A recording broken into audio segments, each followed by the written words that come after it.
자, 우리가 지금까지 하박국서를 계속 살펴보고 있습니다. 자, 우리가 아는 바처럼 하박국은 지금 사실 영적인 혼란 상태에 빠져 있습니다. 어떻게 보면 일종의 영적인 침체라고도 할 수 있습니다. 그 원인이 무엇이었습니까? 하박국이 하나님에 대한 실망감을 얻게 된 것이죠. 첫 번째는 어떤 것이죠? 정의로운 하나님에 대한 실망감이었습니다. 남유다의 죄악을 방치하고 있는 하나님에 대한 실망이었던 것이죠. 남유다의 죄악에 침묵하시는 하나님이라면 정의로운 하나님이 아니다라는 것이었습니다. 하나님이 하박국의 질문에 또 답을 주셨습니다. 하나님 남유다를 징계하시겠다라는 것이었죠.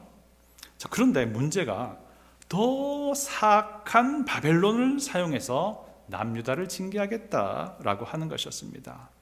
하박국 입장에서는요, 이러한 하나님의 응답은 더 실망스럽게 보이는 것이었습니다. 왜냐하면요, 하나님이 바벨론을 사용하겠다라고 하는 것은 바벨론의 그 사악함을 용인하는 것 아니냐라고 하박국이 보기에 생각이 든 것이죠. 더구나 정의로운 하나님이라면 바벨론을 심판의 도구로 사용할 것이 아니라 바벨론이 심판의 대상이 되어야 한다라고 하박국이 생각을 한 것이죠. 또 하박국은 어떻게 하나님께 대해 실망을 했습니까? 신실하신 하나님에 대해서 실망을 한 것입니다. 이스라엘 민족은 하나님의 아주 특별한 백성입니다. 하나님이 이스라엘 민족의 하나님이 되시고 이스라엘은 하나님의 백성이 되도록 하겠다라고 하나님께서 이스라엘 백성에게 약속을 주신 아주 특별한 민족임을 우리가 알고 있습니다. 자, 그런데 문제가 아주 이 사악하고 포악하고 폭력이 가득한 바벨론이 남유다를 공격하게 된다면 하박국 생각에 남유다 완전히 멸망하고 이 역사에서 사라질 것이다 라고 생각이 된 것이죠. 만약에 그렇다면 이스라엘을 영원히 보호하시겠다라고 약속하셨던 그 하나님의 그 약속은 거짓말이 된다라고 하박국이 생각을 하게 된 것입니다. 그렇다면 하나님은 여호와 하나님이 아닌 것이죠. 캐피털 L, 캐피털 O, 캐피털 R, 캐피털 D, Lord 하나님이 아니라고 하는 겁니다. 이로 인해서 하박국은 어쩌면 영적인 패닉에 빠진 것이었습니다. 영적인 침체에 빠지게 된 것이죠. 자, 그런데 이 하박국이 위대한 것은요, 그럼에도 불구하고 하나님을 떠나지 않았다라는 것입니다. 그럼에도 불구하고 하나님께 꽉 매달려 있었다라고 하는 것이 하박국에게 굉장히 위대한 점입니다. 사랑하는 성도 여러분 어떤 경우에 영적인 어려움을 겪으십니까? 영적인 침체의 그 원인은 굉장히 다양할 수 있습니다. 어떤 사람은요, 때로 육신의 그 병약함 때문에 영적인 침체를 경험하기도 합니다. 여러분 아시죠? 몸이 아프면요, 만사가 다 귀찮아지잖아요. 계속 병이 이어지면 사람의 마음을 낙심하게 하고요, 영적인 생활 자체도 아주 귀찮게 생각하게 되는 것이 사실입니다. 또 어떤 경우에 우리가 영적인 침체를 경험을 할까요? 때로는요, 아주 자기만 아는 그 비밀스럽게 간직한 죄 때문에 우리가 영적인 어려움을 겪게 되기도 합니다. 죄가 숨겨져 있는 채로는 하나님의 역사를 우리가 기대할 수 없기 때문입니다. 여러분 잘 아시죠? 우리 그리스도인의 영성이라고 하는 것은요, 죄 용서로부터 시작되기 때문입니다. 또 어떤 경우에 우리가 영적인 침체를 경험합니까? 그것은요, 게으름 때문에 영적인 침체를 경험하기도 합니다.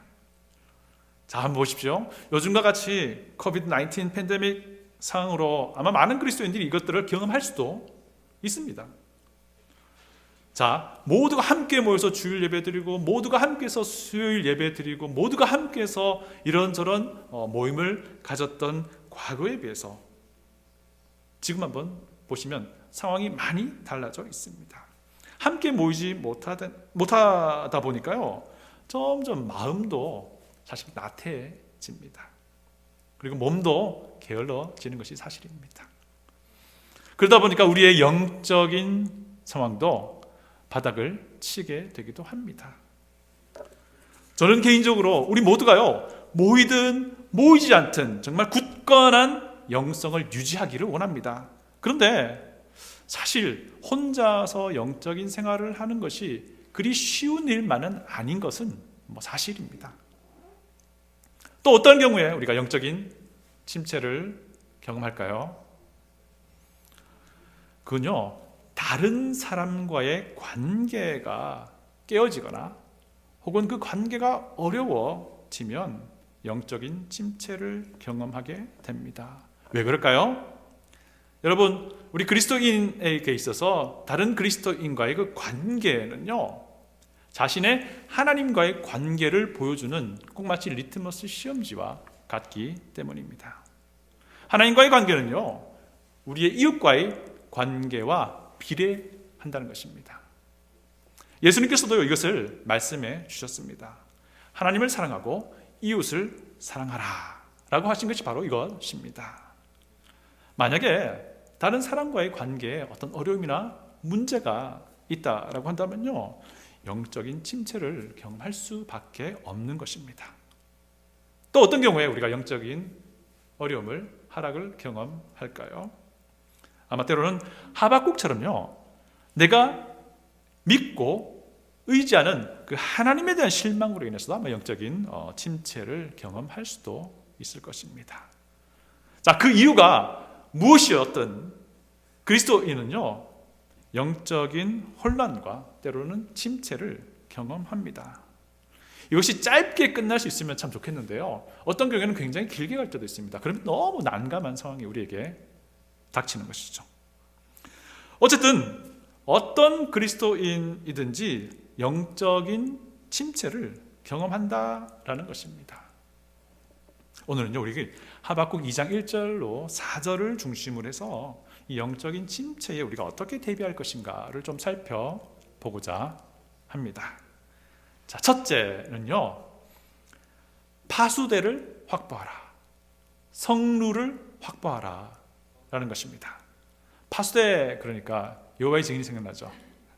그건 아니고요, 우리 성경적인 용어입니다.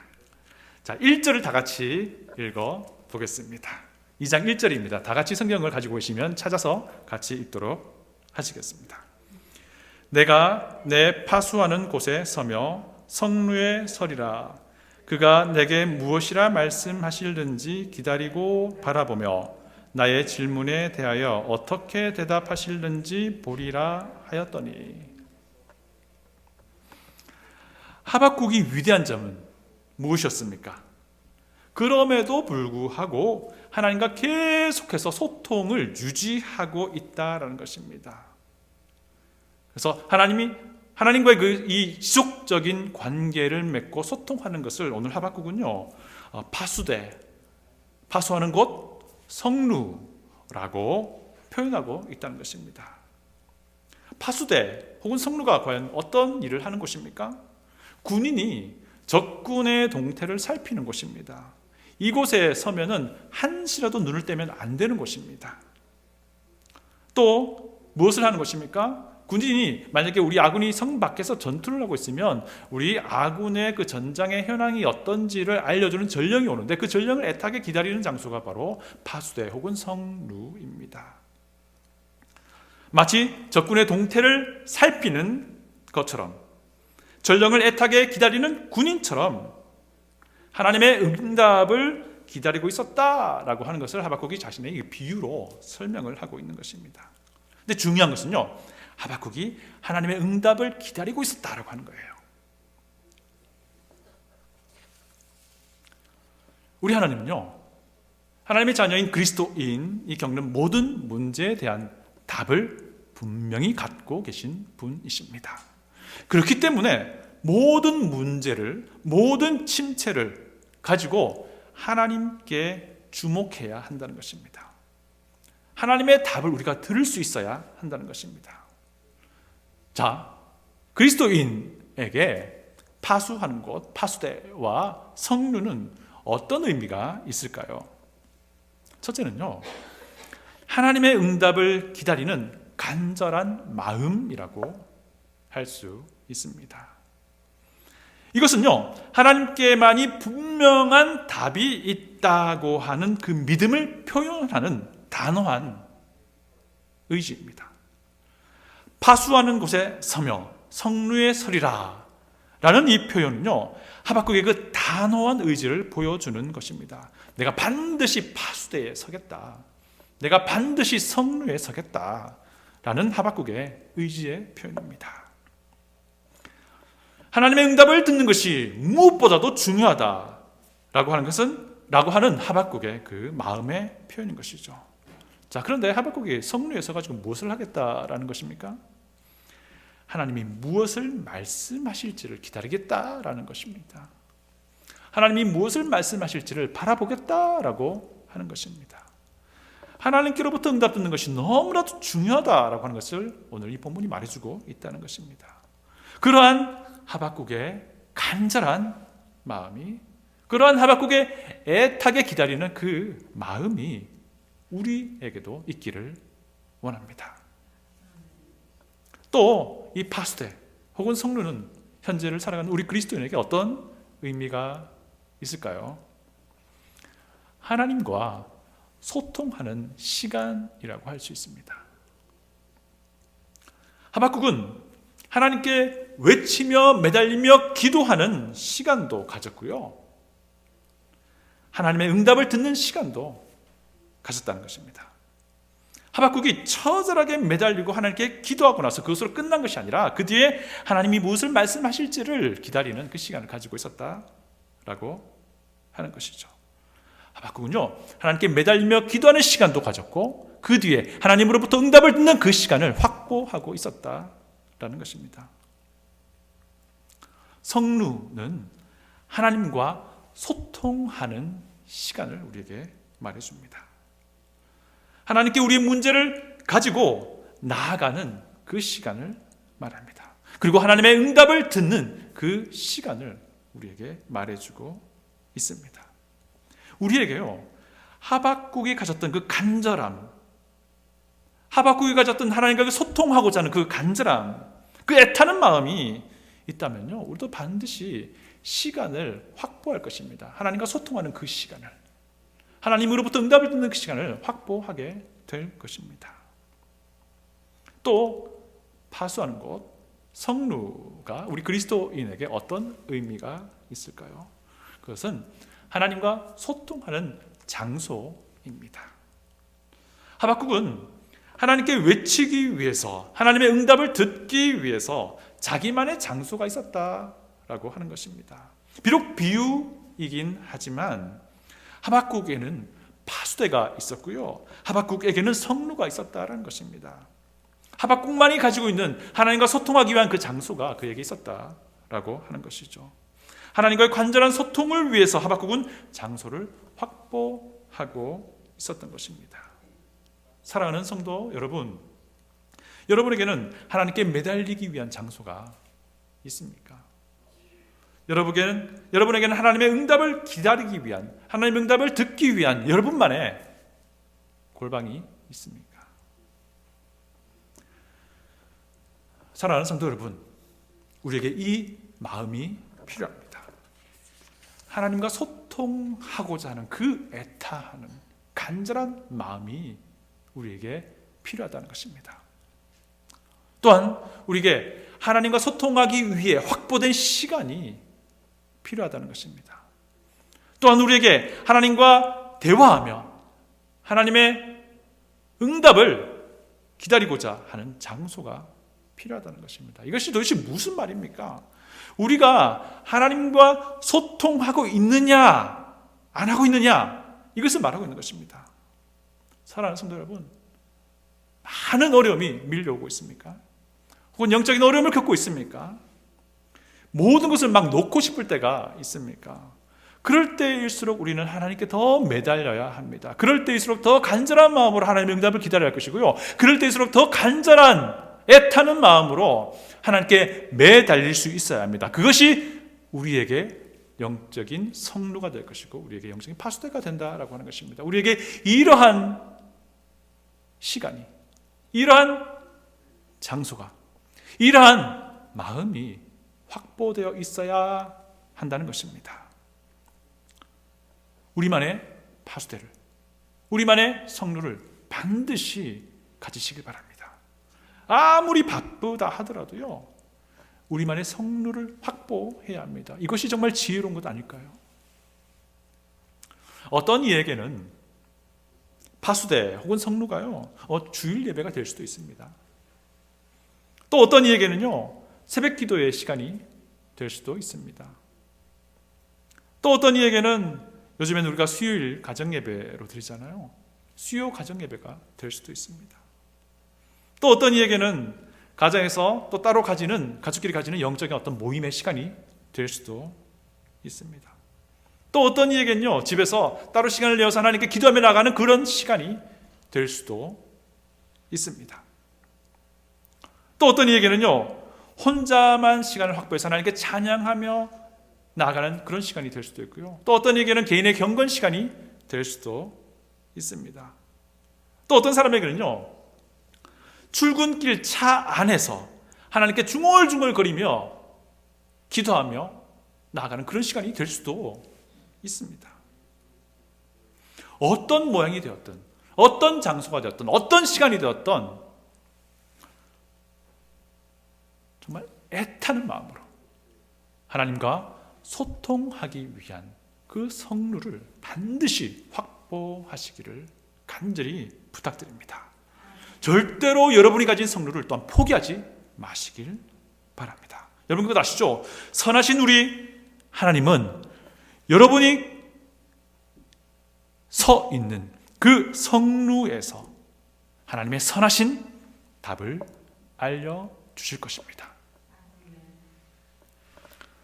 두 번째는요, 성경을 주목하라라는 것입니다. 성경을 주목하라. 2절과 3절을 다 같이 읽어보겠습니다. 2절과 3절입니다.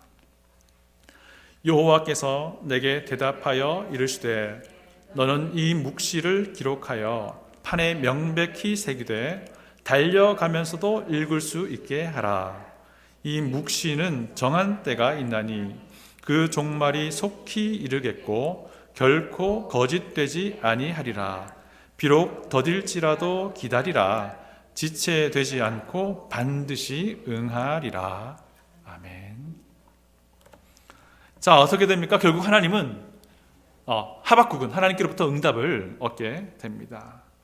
자신만의 영적인 성루에서 하박국은 하나님의 선하신 응답을 듣게 되는데요, 하박국이 받은 하나님의 응답은 사실 개인적인 내용이 아닙니다. 우리가 잘 아는 바처럼 하박국서를 보면은 다른 선지서와는 좀 달리 아주 선지자 개인적인 울부짖음과 기도와 그 하나님의 그에 대한 응답으로 보여지는데요, 사실 하나님은 하박국의 개인의 차원을 넘는 엄청난 예언을 주시는 거예요. 그 예언은 어떤 걸 포함하냐면요, 지금 현재 이스라엘 민족의 운명이 어떻게 될 것인지, 그리고 사악한 바벨론은 또 어떻게 될 것인지, 더 나아가서요, 세상의 종말이 어떻게 될 것인지에 대해서 정말 놀라운 예언을 하박국에게 주시는 것을 우리가 알게 될 것입니다. 자, 그래서 이렇게 하박국이 말하는 겁니다. 하나님의 말씀을 기록하고 판에 새겨 놓으면 이 말씀을 읽는 자가 잽싸게 달려나간다라는 것입니다. 우리 개역 개정 한글판에서는요, 번역을 이렇게 했습니다. 어떻게 했냐면요, 달려가면서도 읽을 수 있게 하라라고 번역을 했는데요, 사실 이런 의미보다는요, 하박국이 하나님의 이 묵시를 기록하고 판에 새겨 놓으면은 그것을 읽는 자가 달려나가게 될 것이다 라고 하는 의미가 더 정확하지 않나 생각을 합니다. 이것을 읽는 자가, 하나님의 예언의 말씀을 읽는 자가 너무 기뻐서 그것을 전하기 위해서 막 달려나가게 될 것이다 라고 하는 것을 우리에게 알려주고 있습니다. 이 예언은 또한 무엇이 있습니까? 정한 때가 있습니다. 이 정한 때는 그리 멀지 않은 때를 말합니다. 또 장래 종말의 때에도 이루어질 그런 예언이다라고 설명을 하고 있습니다. 그리고 이것이 반드시 이루어질 것이다 라고 말씀을 하고 있습니다. 도대체 하나님의 응답이 무엇일까요? 첫째는요, 바벨론이 그들이 행한 대로 심판받아 멸망할 것이다 라는 예언입니다. 오늘 우리가 읽었던 본문은 아니지만요, 우리 2장 8절을 성경을 가지고 있으시면 찾아보시고요, 없으시면 제가 읽는 걸 들으시면 됩니다. 2장 8절 제가 읽어드리겠습니다. 내가 여러 나라를 노략함으로 그 모든 민족의 남은 자가 너를 노략하리니 이는 내가 사람의 피를 흘렸으며 또 땅과 성읍과 그 안에 모든 주민에게 강포를 행하였음이니라. 여기서 너는요, 바벨론을 말합니다. 그 모든 민족의 남은 자가 너를 노략하리니, 그러니까 네가 여러 나라를 노략한 것처럼 그렇게 나중에 그렇게 노략을 당하게 될 것이다 라고 말하는 것입니다. 제가 17절도 읽어드리겠습니다. 오늘 본문 2장의 11절인데요 제가 읽어드릴게요. 이는 내가 레바논에 강포를 행한 것과 짐승을 죽인 것 곧 사람의 피를 흘리며 땅과 성읍과 그 안에 모든 주민에게 강포를 행한 것이 내게로 돌아오리라. 너는 바벨론이라고 말씀드렸잖아요. 이 모든 악한 행위를 했던 너희 바벨론, 너희가 그 행한 대로 나중에 그대로 돌려받게 될 것이다. 하나님의 심판이 그들에게 임할 것이다 라고 하고 있는 것입니다. 그래서 어떻게 되죠? 남유다를 멸망시켰던 이 더 사악했던 이 바벨론은 결국 하나님의 심판을 당하게 됩니다. 멀지 않았어요. 이렇게 하심으로써 하나님은 자신이 의로운 분이심을 알려주셨던 것이죠. 두 번째는 또 어떤 내용이냐 하면요, 유다가 완전히 멸망하지 않을 것이라는 겁니다. 그리고 회복될 것이다 라는 것입니다. 우리가 이미 성경을 다 알고 인류의 역사를 알기 때문에 이미 알고 있는 내용인데요, 어떻게 되죠? 바벨론이 나중에 페르시아에 의해서 멸망당합니다. 그리고 페르시아의 첫 번째 왕 고레스라는 이 사람의 명령에 의해서 이스라엘에 포로되어 잡혀갔던 그들이 예루살렘으로 돌아오게 되는 일이 벌어집니다. 그것을 20절에서는 이렇게 말씀하십니다. 제가 20절도 읽어드립니다. 들어보세요. 오직 여호와는 그 성전에 계시니 온 땅은 그 앞에서 잠잠할지니라 하시니라. 하나님의 그 예언의 말씀의 마지막 부분입니다. 이것이 무슨 말입니까? 바벨론에 의해 무너진 성전이 다시 건설되겠다 하는 것입니다. 그리고 하나님을 향한 예배가 회복될 것이다 하는 것입니다. 그 성전에 하나님이 계시겠다라고 말씀하고 계신 것이죠. 자신의 말을 지키시는 신실한 하나님이시다 하는 것을 하박국에게 알려주신 것입니다. 또 세 번째는 어떤 내용이 있냐면요, 하나님이 메시아를 보내시겠다라는 그 예언까지 포함하고 있습니다. 모든 죄인을 구원하시겠다. 그리고 그리스도 메시아의 왕국을 종말에 이루시겠다라고 하는 약속까지 다 포함되어 있는데요, 이 부분은 우리가 나중에 자세하게 다음 시간에 자세하게 살펴보도록 하겠습니다. 간단하게 설명드리면 이렇습니다. 하나님은 자신의 약속에 따라 메시아를 보내실 것이고요, 이분이 바로 우리 예수님이십니다. 예수 그리스도께서 십자가에서 고난받고 죽으시고 부활하심으로 인류의 죄를 다 용서하시고 구원할 길을 여실 것이라는 것입니다. 그리고 이 세상에 종말에 우리 예수님이 다시 오셔서 완전한 메시아 왕국을 실현하시겠다라고 하는 것까지 다 포함하는 예언이 이 안에 들어있습니다. 이 부분은 우리가 다음 시간에 좀 자세히 살펴보겠습니다. 자, 어쨌든 이런 놀라운 하나님의 그 예언의 말씀을 읽는 자는 그것을 전하기 위해 달려가지 않을 수 없다라는 것입니다.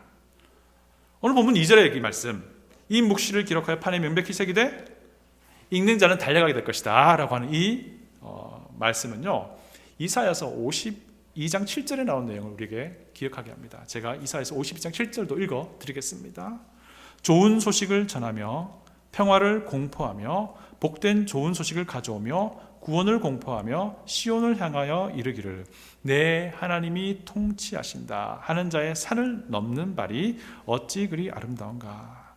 자, 이것은요, 이사야서 52장에서는요 메시아께서 오셔서 인류를 구원하시고 이스라엘 백성을 살려내시고 모든 것의 왕이 되시겠다라고 하는 그 소식을 들은 사람들이 가벼운 발걸음으로 그 기쁜 소식을 전하기 위해 움직여 나갈 것이다 라는 것을 말하고 있습니다. 이처럼요, 하나님의 말씀에는 하나님의 응답이 있습니다.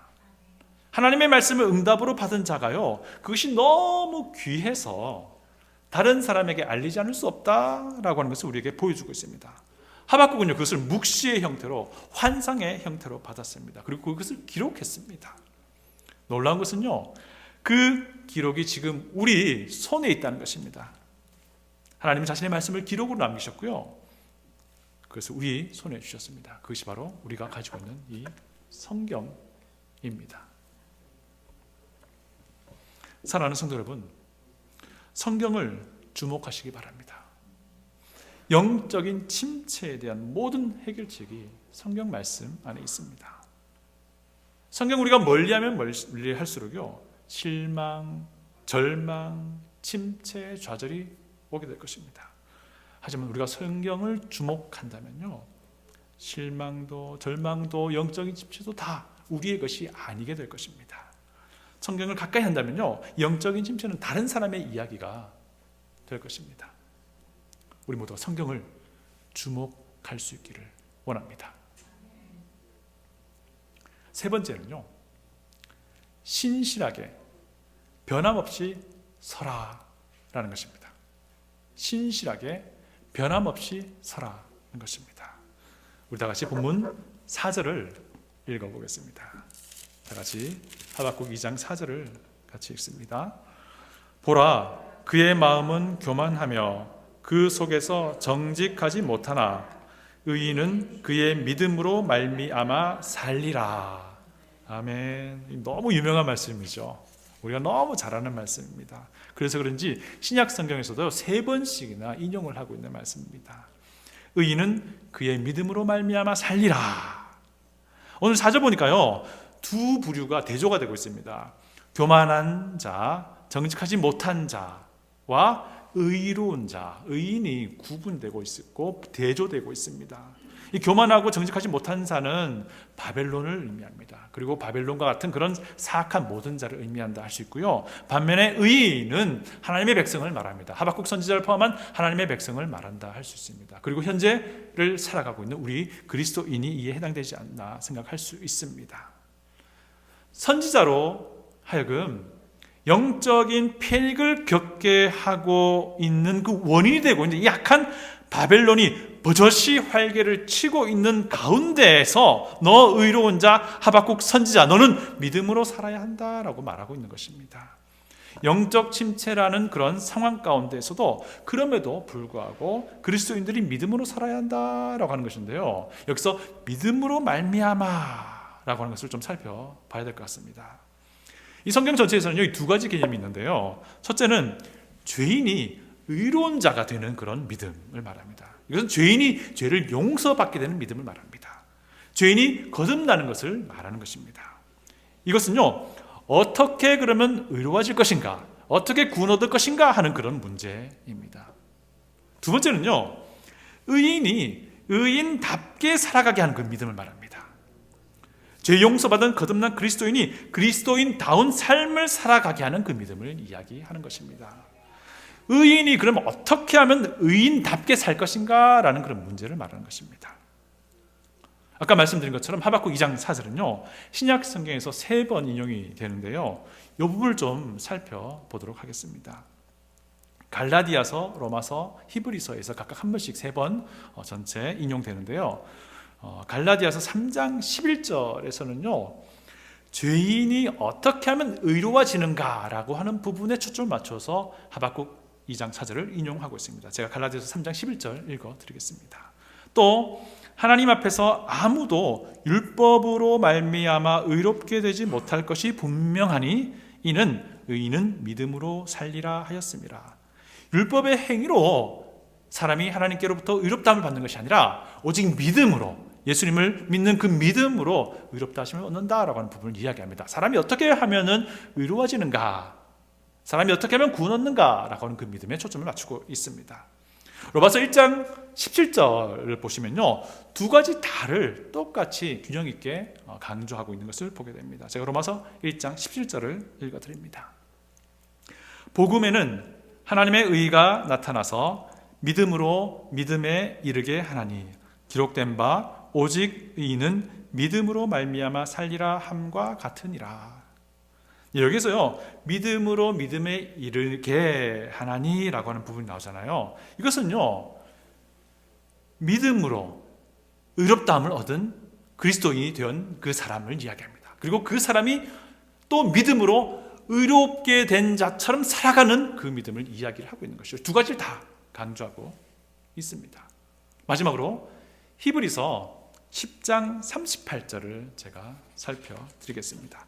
히브리서 10장 38절에서는요, 의로운 자처럼 살아가는 것, 그것에 대해서 초점을 맞추고 있습니다. 제가 히브리서 10장 37, 38절을 읽어드리겠습니다. 잘 들어보십시오. 잠깐 후면 오실 이가 오시리니 지체하지 아니하시리라. 나의 의인은 믿음으로 말미암아 살리라. 또한 뒤로 물러가면 내 마음이 그를 기뻐하지 아니하리라. 자, 히브리서 10장 37절부터 38절은요, 사실 하박국 2장 3, 4절을 부분적으로 인용을 한 것인데요, 이 히브리서 문맥에서는 무엇을 말하냐면요, 환난 중에 있는, 고난 중에 있는, 핍박 중에 있는 히브리서 수신자들에게 너희들 믿음으로 버텨야 한다라고 하는 것을 말하고 있습니다. 이게 뭐냐면요, 그럼에도 불구하고 신실하게 변함없이 자신을 지켜서 하나님 앞에 버텨 서도록 해라라고 하는 것을 말하고 있는 거예요. 그것을 믿음으로 말미암아라고 표현하고 있는 것입니다. 고난 중에도 의로운 자답게 살아가는 문제에 대해서 초점을 맞추고 있다는 것이죠, 히브리서에서는요. 자, 그러면 하박국의 문맥은 어떠십니까? 하박국에서도 역시 사실 히브리서의 강조와 일맥상통합니다. 의인은 그의 믿음으로 말미암아 살리라. 여기서 믿음이라고 번역된 단어는요, 끈질기다, 신실하다, 변치 않는다, 지속적이다 라는 뜻을 가지고 있습니다. 이것이 무엇입니까? 의로운 자답게 끈질기게, 의로운 자답게 신실하게, 의로운 자답게 변함없이 하나님 앞에 설 수 있도록 하라 라는 그런 말입니다. 악한 자들은 정직하지 못하지만, 사악하지만 너희 의롭게 된 자는 의로운 자처럼 끈질기게 하나님 앞에 의로운 자로 설 수 있도록 버텨라 라고 하는 것입니다. 그럼에도 불구하고 신실하게 하나님 앞에 자신을 지키며 서라 라는 그런 의미로 하박국 2장 4절이 말하고 있다는 것입니다. 여러분, 그럼에도 불구하고 끈질기게 여러분의 파수대에 서시기를 부탁드립니다. 신실하게 변함없이 여러분의 성루에 서서 버티시기 바랍니다. 영적인 침체를 겪게 하는 원인이 무엇입니까? 아주 다양할 수 있습니다. 그것이 무엇이든지 절대로 하나님을 향한 소통을 여러분의 선에서 먼저 끊어버리지 마시기를 간곡히 부탁드립니다. 우리 하나님은요, 항상 그 길을 열고 계세요. 하나님께 매달리고 하나님의 응답을 기다리는 여러분만의 성루를 반드시 확보하시기를 부탁드립니다. 하나님의 말씀, 성경에 항상 주목하시기를 부탁드립니다. 변함없이 신실하게 아주 끈질기게 버틸 수 있기를 부탁드립니다. 여러분이 확보한 그 파수대에 변함없이 서 계십시오. 여러분의 성루에서 끈질기게 하나님을 향해 버티시기를 바랍니다. 그곳에서 신실하게 하나님의 응답을 기다리십시오. 그곳에서 버티며 하나님께 소통하십시오. 그곳에서 하나님의 말씀 성경에 주목하십시오. 그렇게 할 때에 선하신 우리 하나님은 우리에게 가장 선하신 응답을 주실 것이며, 선하신 우리 하나님은 가장 선하신 해답을 우리에게 허락해 주실 것임을 믿습니다. 다 같이 기도하겠습니다.